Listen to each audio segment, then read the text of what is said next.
माननीय वित्त मंत्री जी ने 2024-25 का बजट पढ़ा, 124 पेज 193 बिंदु शामिल किए। 25-26 का बजट पढ़ा, 120 पेज 168 बिंदु शामिल किए। और 26-27 में तो कमाल कर दिया, वित्त मंत्री जी ने 3 घंटे तक 7-8 बार पानी जरूर पिया, लेकिन 142 पेज 264 बिंदु। मैं समझता हूं कि इतना बजट देने के बाद में तो राजस्थान की कायाकल्प हो ही जानी चाहिए, इसमें तो किसी को कोई दिक्कत नहीं है। सुन लो, हो जाएगी, दोबारा नहीं आओगे, अक्स लग जाएगा। गाड़ी के ऊपर एमएलए बड़ा लिखाओगे, अक्स छोटा सा लिखाओगे कि बेइज्जती हो रही है। मैं एजी की रिपोर्ट आई है सर, उससे शुरुआत करना चाहता हूं, जिससे पता लगे कि आपकी बजट की और हमारे प्रदेश के अंदर किस प्रकार से चल रहा है। मुख्यमंत्री जी ने अपने महामहिम राज्यपाल के अभिभाषण में बहुत बड़ी बात कही है, और हमें लगा कि वास्तव में इन्होंने सही कही है। लेकिन जब मैंने खगाला तो जो मुझे मिला वो मैं बता रहा हूं। उन्होंने कहा कि आप तो सरकार बचाने के लिए जाते थे, आपके मुख्यमंत्री, और मैं पैसे लाने के लिए जाता हूं, और राजस्थान की कायाकल्प मैंने कर दी और विकास के 4 चांद लगा दिए। जब मैंने देखा सीएजी की रिपोर्ट, तो 2024-25 की बात कह रहा हूं, जहां सबसे ज्यादा ये गए थे केंद्र में, मोदी जी के यहाँ पट्टा पढ़ाने, केंद्रीय सहायता में 37.6% की ऐतिहासिक गिरावट, 37.6% की।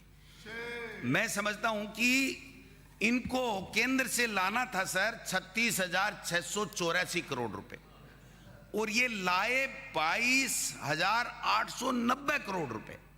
भाई हमें तो नहीं दे रहे थे, हमारे समझ में आ रही थी बात कि मोदी जी हमसे दुश्मनी रखते हैं तो हमें तो नहीं देंगे, हम तो कांग्रेस मुक्त भारत करना चाह रहे हैं, वो तो कांग्रेस की सरकारों को पैसे कैसे देंगे। लेकिन मुख्यमंत्री जी तो उनकी चॉइस से बने, और फिर मुख्यमंत्री जी स्वभाव से भी बहुत विनम्र और दिखने में भी बहुत हैंडसम, आजकल वजन भी कम कर लिया, तो पट्टा वट्टा भी पहनाते हैं, फोटो वोटो भी देते हैं, तो मतलब राजी होना ही चाहिए। हालांकि मुख्यमंत्री जी जब भी प्रधानमंत्री जी से मिले हैं तो प्रधानमंत्री जी के चेहरे पे कोई हंसी नहीं दिखी। कभी कभार अमित शाह जी के चेहरे के ऊपर कोई पर्ची की उनकी पालना होगी तो हंसी दिखी होगी। लेकिन मैं समझता हूं कि आप देखिए कि क्या हालत आपने बना दिया। पहली बार राज्य को मिलने वाले केंद्रीय अनुदान में जो सबसे निचले स्तर के ऊपर 5 वर्षों में, जिसमें 3 में हमें नहीं दिया, इनकी 2 की जो ये कह रहे हैं ना हमने बहुत लाए, उसमें केवल 1.3% 5 वर्षों में केंद्रीय अनुदान जो मिलने वाला है वो राज्य को जीडीपी का केवल 1.30%। आज तक के इतिहास में नहीं हुआ। आप कह रहे हो हम तो बहुत ला रहे हैं, हम तो बहुत ला रहे हैं। मैं समझता हूं कि बजट केवल और केवल हेडलाइन मैनेजमेंट का खेल है, इसके अलावा कुछ भी नहीं है। आपने ऐसे भर दिए, इसमें ये करेगा और वहां जाएगा और यहां जाएगा, पता नहीं क्या क्या बातें लिख दी जिसका बजट की कोई प्रावधान ही नहीं है। और 3 साल का तो ये लिख दिया, 5-4 साल कोई वसुंधरा जी ने घोषणाएं की थी ना, उसका भी विवरण कर दिया कि वसुंधरा जी करके गई थी, वो उनका नाम तो आप लिख नहीं सकते, आपकी दिक्कत है, लेकिन उन बातों को भी आपने जिक्र कर दिया। तो आप देखिए कि वो जो बजट का हेडलाइन मैनेजमेंट हुआ, बाकी आपको क्या मिला मैं थोड़ा सा बता देता हूं, जिससे आपको पता लग जाए आपका रेवेन्यू कलेक्शन क्या हुआ। 2024-25 में SGST में 48,000 करोड़ रुपए मिलने थे, 42,000 करोड़ रुपए आप ले पाए।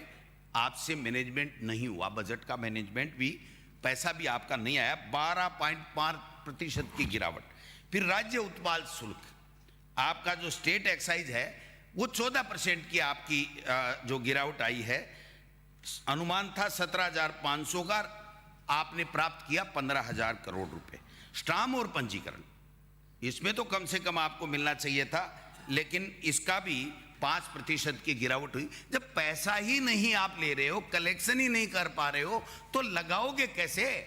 60 से 70% तो वेतन भत्तों में चले जाते हैं, उसके बाद में जो आप डेवलपमेंट करना चाहते हो तो उसमें जब आप पैसे ही नहीं ला रहे हो तो आप कहां से दे रहे हो। मैं समझता हूं कि ये बातें भी करनी पड़ेगी।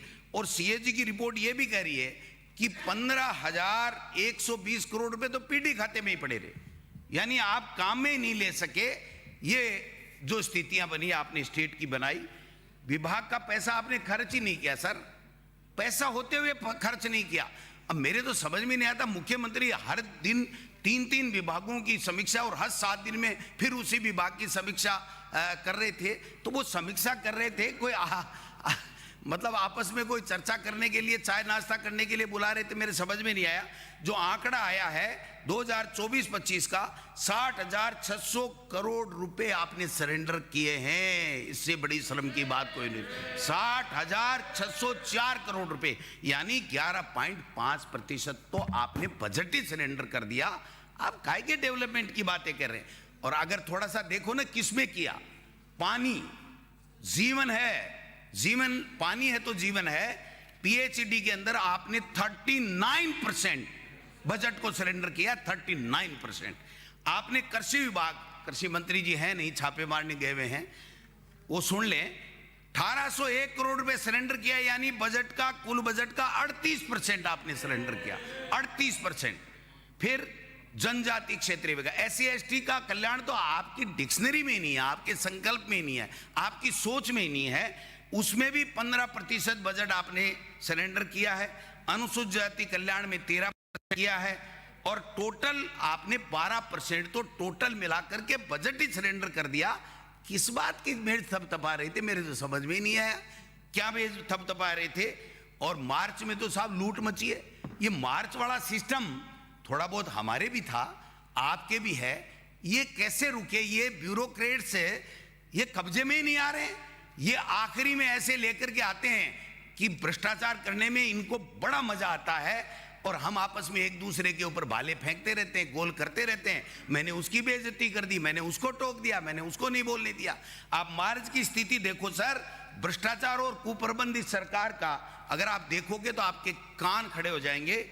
पावर प्रोजेक्ट 170 करोड़ रुपए व्यय करने के लिए था, 100% मार्च में खर्चा किया आपने, 1% भी मार्च से पहले खर्चा नहीं किया।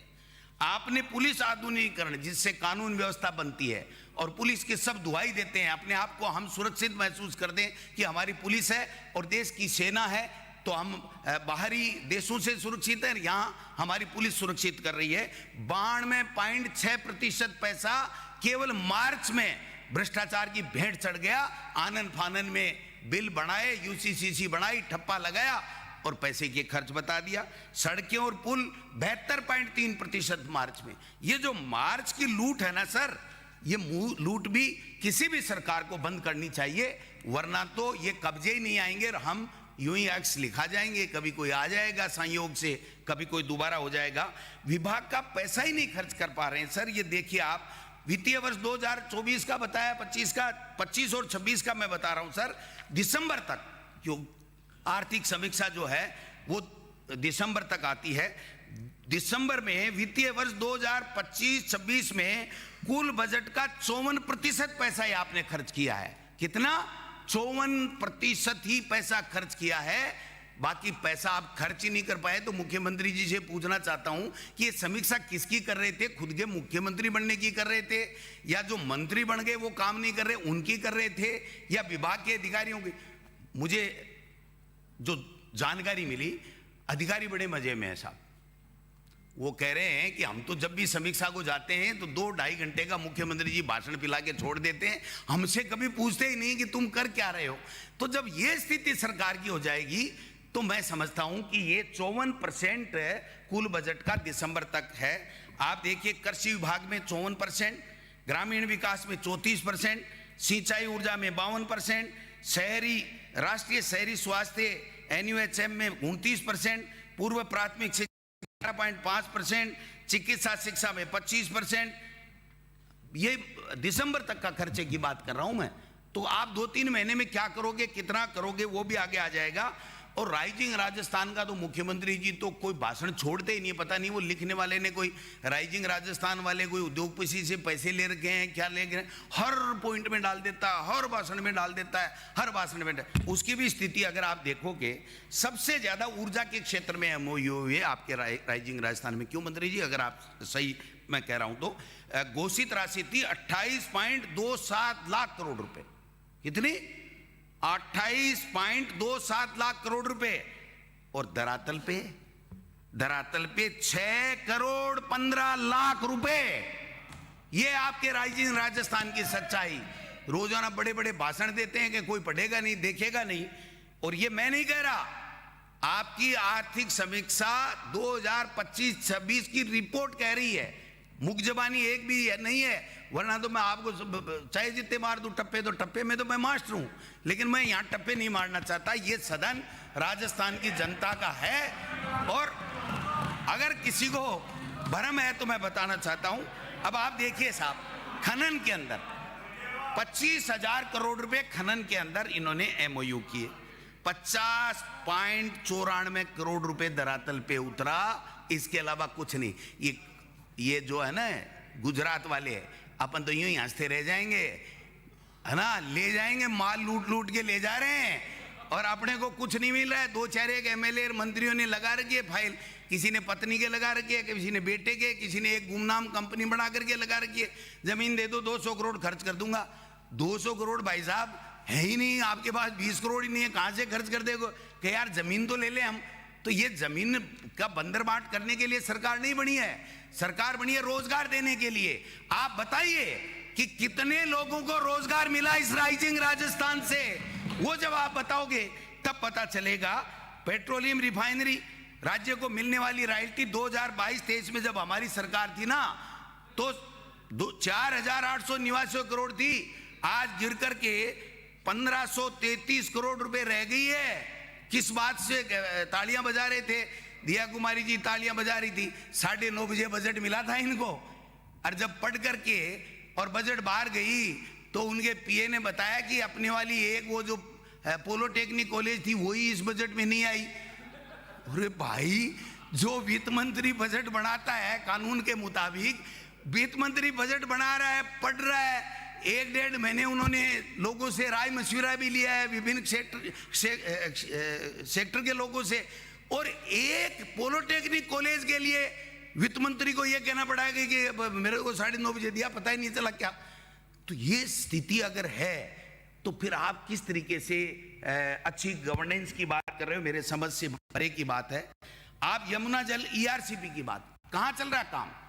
ईआरसीपी में जो भी ठेके आपने दिए हैं केवल दिल्ली की पर्ची से अडानी को दिए हैं, एक भी दूसरे आदमी को आपने ठेका नहीं दिया और वहां पर कोई काम नहीं चल रहा है। अभी आ रहा हूं मैं कोलगेट बिजली पे भी आ रहा हूं। ईआरसीपी आपका दोस्त थोड़ी अडानी, अडानी दोस्त थोड़ी आपका, आप वाला दोस्त का भी नाम मेरे को ध्यान में। यमुना जल की बातें कर रहे हैं सर।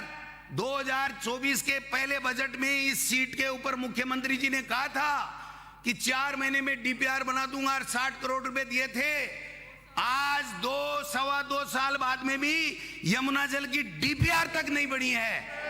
और आप इस बजट में लिख रहे हो 32,000 करोड़ की योजना, जब डीपीआर नहीं बनी।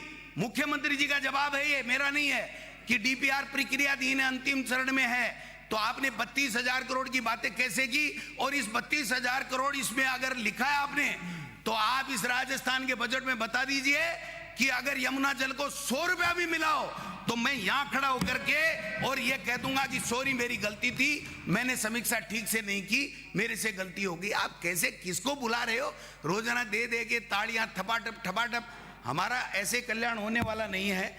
जल जीवन मिशन साहब 2 साल खान पका दिए, भ्रष्टाचार हो गया, ये कर देंगे, मोदी जी ने कर देंगे, डबल इंजन। सुन लो सभापति महोदय, बजट अनुमान था 28,517, वास्तविक खर्च कितना हुआ? 10,530 करोड़ रुपए। और लेप्स कितने हुए? 17,987 करोड़ रुपए। ये आर्थिक समीक्षा 2025 आपकी बता रही है, मैं नहीं बता रहा, आप नहीं बता रहे, ये स्थिति है। अब आप देखो आपने बजट में लिखा 2024-22 में 15,000 करोड़ खर्च करके 25 लाख घरों में कनेक्शन देंगे। फिर आपने 25-26 में लिखा 20 लाख घरों को देंगे, और फिर इस बजट में लिख दिया, दोनों का जोड़ होता है 45 लाख, 45 लाख। और आपने इस बजट में लिख दिया 14 लाख से अधिक जल कनेक्शन उपलब्ध करा दिए गए हैं। मेहरबानी कर दी साहब, 45 की घोषणा, 14 उपलब्ध करा दिए, और डबल इंजन की सरकार है। ये इंजन है ना डबल, दोनों के दोनों सीज हैं, इन इंजनों में कोई दम नहीं है। और बजरी के तो क्या ही कहने साहब, बजरी खनन तो इस सरकार का प्रमुख उद्योग बन गया है। आप बताइए, 5 थानेदारों को सस्पेंड करके क्या आईजी, एसपी, डीजी कोई बच सकता है? 5 थानेदार सस्पेंड किए। वो थानेदार इसलिए सस्पेंड किए कि तुम अकेले ही खा रहे हो, हिस्से की बात हुई थी, हिस्सा कहां गया? तो ऊपर तक हिस्सा नहीं पूछा तो 5 थानेदार, वरना तो जिम्मेदारी नीचे से तय नहीं होती है सर, ऊपर भी तय होती है। अगर मुख्यमंत्री जी सही मायने में समीक्षा करते हैं तो ये जो बजरी का खेल है ना सर, इसमें हम भी लूट गए बिना मतलब। हम भी कंट्रोल उतना नहीं कर पाए जितना हमें करना चाहिए था जनता की सुविधा के हिसाब से। आप भी नहीं कर पा रहे हो। इस बजरी के खेल को राजनीतिक, दलगत राजनीति से ऊपर उठ करके खत्म कर लो, वरना 20% लोग दोबारा इस सदन में आएंगे, इससे ज्यादा सदन में आने वाले नहीं हैं। ये मजे ले रहे हैं पुलिस वाले और हम देख रहे हैं। अब आप देखिए कि यूडीएच मंत्री जी तो महान है, मेरे जिले के हैं, मैं उनके खिलाफ तो कुछ बोलता नहीं, इतना जिले का भाईपा है साहब।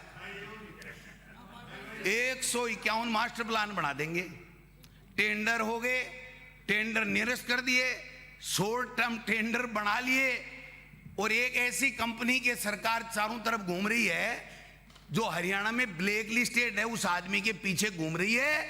इसलिए को टेंडर नहीं दे करके व्यक्ति विशेष को टेंडर देने के चक्कर में विभाग के अधिकारी लगे हुए हैं। कान खोल के सुन लें, ये विपक्ष कमजोर नहीं है, ये भ्रष्टाचार नहीं होने देंगे। कृषि और किसान का कल्याण तो आपका और मेरा तो ऐसा है, समझ गए ना, और ऐसा घुमा के गोटा मारूंगा कि दोबारा खड़े नहीं होगे, इसलिए बैठे रहो। कृषि एवं किसान कल्याण की विकास दर पहली बार सभापति महोदय, विकास दर -5.01 नेगेटिव रही है। कितनी? -5.01 नेगेटिव रही है पहली बार। किसान की बातें करते, बड़ी बड़ी करते हैं, बेवकूफ बनाते हैं किसान को, चाहे जो भाषण दे देता है किसान के ऊपर। हम किसान के हितैषी हैं तो फिर किया क्या आपने? पीडब्ल्यूडी का तो हाल ही बहुत बुरा है साहब, मैं ज्यादा आगे चल के बता दूंगा। एक ही बात बता देता हूं आपके बजट की। आपने 12 बाईपास की घोषणा की, 24 में की, 25 में की, पहले वाले बजट में, इसमें नहीं की। और एक का भी अगर भूमि अधिग्रहण का अगर कोई ऑर्डर हो गया हो तो मुझे स्टेबल कर दे, बता दे। 12 महीने 2 साल बाद में कहते हैं कि लैंड के बदले लैंड दे दो, पैसा नहीं है सरकार के पास में। तो घोषणा किसने की थी? आपने की थी, हमने थोड़ी कराई थी। और लैंड के बजाय लैंड, बदले में लैंड, आप तो जांचें करा रहे थे ना हमारी सरकार की कि साहब घोटाला हो गया। तो ये महा घोटाला करने के लिए ये लैंड के बदले लैंड दे रहे हो क्या आप? और क्या हुआ? वो 800 कामों की समीक्षा कर रहे थे, खर्रा जी भी जोर जोर से कह रहे थे, पता नहीं कौन कौन कह रहे थे कि सबको जेल में डाल देंगे, 800 काम ये कर दिए वो कर दिए। कोई नहीं गया अभी तक। तो महेश जी जोशी गए क्या? और भी आपका भी नंबर आने वाला। 24 केस हैं, 24 केस हैं। मुख्यमंत्री जी से थोड़ा सा सेटिंग कर लो, आता जोड़ी कर लो और केस उठवा लो, केस उठा लो। नहीं तो आप वाला पन्ना नीचे से निकाल लूंगा ना तो आपको वापस घर जाने की हिम्मत नहीं रखेगी, इसलिए रहने दो आप। तो अब आप साहब देखो, भर्तियों वाली बात मैं जरूर करूंगा। युवाओं को जो बरगलाने का काम इन्होंने किया है, इससे ज्यादा कोई कर नहीं सकता। आपने कहा, एक प्रश्न के जवाब में भी उत्तर दिया है। ये कालू राम जी हैं डग से विधायक, उनके जवाब में आपने लिखा है कि 1,01,240 वर्तमान सरकार ने नियुक्तियां दे ली। यही है, ये आंकड़ा बाजार में फैल रहा है। इसकी सत्यता बताता हूं मैं आपको। सहायक रेडियोग्राफर 874 जो 1,01,240 के अंदर है, उसकी बात कर रहा हूं मैं, जो नियुक्ति दे दी गई। 12/6/2020 की भर्ती। महिला स्वास्थ्य कार्यकर्ता 7,267 19/5/2023 की भर्ती। फार्मासिस्ट 2,605 5 मई 2023 की भर्ती। लैब टेक्नीशियन 1,865 31/5/2023 की भर्ती। नर्सिंग अधिकारी 8,486 2023 की भर्ती। टोटल स्वास्थ्य के अंदर आपने बताया कि 31,162 भर्तियां हमने कर दी हैं, इस सरकार ने ये बताया है। मैं कहना चाहता हूं 26,000 वो भर्तियां हैं जो हमने निकाली और आपने फिर भर्ती करने का काम किया है। उसको अपने खाते में लिखने की आपको आवश्यकता नहीं है। थोड़ी संशोधित करनी, 2,000 भर्ती दी, 200 और बढ़ा दी, संशोधित विज्ञापन कर दिया, अपनी भर्ती मान ली। ऐसे करने से कुछ नहीं होगा। लेबल ऊपर लगाने से कोई ब्रांडेड वस्तु नहीं हो जाती है। लेबल तो कोई लगा ले, ये बाबा रामदेव लगा रहा है, वैसे लेबल तो कोई लगा ले साहब। लेबल लगाने से क्या होता है? अब आप देखिए, शिक्षा के अंदर स्वास्थ्य में 31,162 भर्तियों की बात की है। 26,000 कांग्रेस की और 5,162 बीजेपी के सरकार के समय के। शिक्षा में आपने 21,669 भर्तियां आपने कहा कि हमने कर दी इस 1,01,000 में। अब आप देखिए, वरिष्ठ अध्यापक 6,932 2022 की भर्ती। अध्यापक स्कूल शिक्षा 1,500 पत्ते 2022 में आपने संशोधित करके 3,387 करा दिए। यानी दोनों भर्तियां बीजेपी ने नहीं निकाली है, कांग्रेस के सरकार के समय। L1 3,503 रिवाइज करके आपने हमारी भर्ती को निकाला। L2 5,586 रिवाइज करके आपने हमारी भर्ती को निकाला। यानी टोटल शिक्षा विभाग में 21,669 भर्तियों में 19,000 कांग्रेस के समय निकाली हुई है। 19,000 भर्तियां। क्या बातें करते हो, कहां से लेकर के आ रहे हो? बैठ जाओ, बैठ जाओ, बैठ जाओ। वो ये सरकार कोई सुअर रखने का कोई ठेका देना चाहती है। मेरे पास एक आदमी है उपयुक्त, अगर किसी को ठेका देना हो तो मैं बता दूंगा, इसको ठेका दे दो, कैसे रख लेगा। वर्तमान पशु परिचर 5,778 पद। भर्ती है 6/10/2023 की, संशोधित करके आपने 6,433 पद कर दिए। कनिष्ठ लेखाकार जून 2023 की भर्ती 4,968। सूचना सहायक 3,172 16 जनवरी 2023 की भर्ती विज्ञापन है। वन रक्षक 2022 की भर्ती है 2,593 टोटल 1,01,204 में से 70 से 75,000 के बीच में कांग्रेस सरकार की निकाली हुई भर्तियां हैं। किस वहम में हो आप?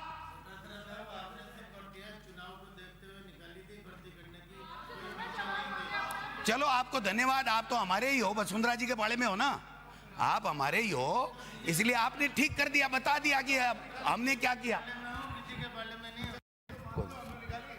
चलो 2 वर्ष में आपने विज्ञापन निकाले सर, एक अभी निकाल रखे हैं और आपने जवाब भी दे रखा है। 1,54,175। अब आप देखिए साहब, इसमें से भी आप कह रहे हो 51,893 की आपने कोई बात नहीं की, अभी तक कह रहे हैं पद रिक्त हैं। भर्ती की प्रक्रिया में केवल 1,54,000 है 1,73,132 में से। संविदा के अंदर 27,000 नौकरी दे रहे हो, खैरात बांट रहे हो संविदा में। हमारे जब संविदा में होते थे तो आप विरोध करते थे, और आज संविदा की बात कर रहे हो। स्वास्थ्य विभाग में 27,000 संविदा कर्मी। कंक्लूड करें। सुनो 1 मिनट। आपको नहीं जम रहा, मैं बैठ जाता हूँ। चलो कोई बात नहीं, आपको नहीं जम रहा तो मैं बैठ जाता हूँ। समाप्त करें। मैं कोई गलत बात कर रहा हूँ क्या? अरे नहीं है, अरे सचेतक महोदय ऐसे नहीं होता। आप राजो ना, ऐसे नहीं होता। कोई बात समय है जो लिखा हुआ वो। कोई बात नहीं, आपके द्वारा समय है। सुन लो मेरी बात, मेरे कोई दिक्कत नहीं है। आप जब कहोगे मैं बैठ जाऊंगा। इनको नहीं दिक्कत है, इनको दिक्कत है तो मैं बैठ जाता हूँ। 27,000 संविदा की भर्ती, 10,644 एलडीसी की भर्ती। एलडीसी के लिए सीटी जरूरी है। आपने घोषणा कर 2 साल से सीटी नहीं करा रहे हो। आपने घोषणा की थी कि हम फरवरी के अंदर सीटी कराएंगे, सीधी एग्जाम करवा रहे हो वाई लेने के लिए। 20 लाख से 30 लाख के बीच में बच्चे 2 साल में आ गए। नियमों में है हर वर्ष सीटी कराई जाएगी और उसके बाद में कनिष्ठ एलडीसी की भर्ती की जाएगी। वरिष्ठ अध्यापक 6500 चतुर्थ श्रेणी कर्मचारी की वाई ले रहे और अभी तक दे रहे। सफाई कर्मचारी और चतुर्थ श्रेणी के कर्मचारी 1 लाख के लगभग है, दोनों की भर्ती नहीं करा सके। डूब के मर जाना चाहिए। 2.25 साल हो गए और बातें कर रहे हो बड़ी बड़ी। आप देखिए बिराजिए साहब। क्या बिराजू? समग्र शिक्षा में बस हो गया। 1 मिनट, मेरे मित्र हैं, संक्षिप्त करके खत्म कर दे बस ये लास्ट वक्त। समग्र शिक्षा में आप देखिए 2025 की समीक्षा में 2.45 लाख करोड़ थे। महामहिम ने खर्च करवाए 1.13 यानी 46%। ये तो जो भी टेंडर की भाई जाती है रोक लेते हैं। इसमें क्या होगा, इसमें क्या होगा? अरे बाबा जी, टेंडर तो होने दो, क्या होगा जब टेंडर होने के बाद में देख लेना, आपकी हिम्मत है वैसे कर लेना, लेकिन काम तो कराओ। काम ही नहीं करा रहे हो आप। दूसरों पे आरोप लगाना बहुत आसान है। राष्ट्रीय शिक्षा नीति में आपने कई बड़ी बातें की। हमें 100 उड़ान योजना, 100 करोड़ ठप। खाद्य सुरक्षा लैब कुछ नहीं। योग आयुर्वेद यूनिवर्सिटी कुछ नहीं। 24 लाख बालिकाओं के लिए आपने उड़ान योजना बंद कर दी। अब उसके बाद में आप देखिए Ambedkar institute of techno continuational studies कुछ नहीं। अंबेडकर भवनों का निर्माण कुछ नहीं। आज जो बेरोजगार है ना सर, वो बेरोजगारों की जो स्थिति है वो देखोगे तो देखते रह जाओगे। अब 5 बिल जो जनता के लिए हो गया। लास्ट में 2 मिनट में करता हूं। स्वास्थ्य अधिकार कानून आप कह रहे हो लागू नहीं करेंगे। न्यूनतम आय गारंटी अधिनियम आप कुछ नहीं कर रहे हो। गिग कर्मकार रजिस्ट्रीकरण और कल्याण अधिनियम कुछ नहीं कर रहे हो। कोचिंगों से सेटिंग कर ली, बिल ले आए, लागू नहीं कर रहे हो। इससे बड़ी शर्म की बात कोई हो नहीं सकती। आप सोलर के अंदर ये जो पीएम कुसुम ए फेज है ना, बड़े बड़े उद्योगपतियों को पैसा दे रहे हो, कंपनियों के, किसानों के पैसे नहीं दे रहे हो। कोर्ट के ऑर्डर के बाद में 7% का नियम है। एक बात और कह के आरजीएस के नाम से लास्ट पॉइंट बोल रहा हूं। आरजीएस के नाम से आपने बहुत बड़ी बातें की। घोटाला हो गया, घोटाला हो गया। लूटो खोसो खाओ चल रहा है इस सरकार के अंदर। हर को नोटिस जा रहे हैं, तुमने ऐसे कैसे किया, तुमने ऐसे कैसे किया। मैं मेरे सीकर का एक काम, एक बात बताना चाहता हूं। सीकर की एक मिनट सीकर की एक बात बताना चाहता हूं। कल एक डॉक्टर इस सरकारी सिस्टम का मारा, 45 साल का डॉक्टर विजय मूंड की मौत हो गई इस सिस्टम के कारण से। उसको एक नोटिस दिया गया और बुला करके, कौन है आईएएस है, एक निशा पटेल, उसने कहा मिस्टर 2 करोड़ लगेंगे, 2 करोड़। और वो डिप्रेशन में आ गया। 45 साल का एक नाबालिग बच्ची और एक बच्चा छोड़ करके कुल इस सिस्टम का हत्या कर दी उसने। कल मौत हो गई उसकी। कौन जिम्मेदार है इसके लिए? आप रोजाना क्या नाटक कर रहे हो? माननीय सभापति महोदय, आपने मुझे आय व्यय 2026-27 पर बोलने का अवसर दिया, उसके लिए आपको बहुत बहुत धन्यवाद। और सीकर से आने वाले माननीय सदस्य ने बिराजिए साहब, अंकित नहीं हो रहा आपका।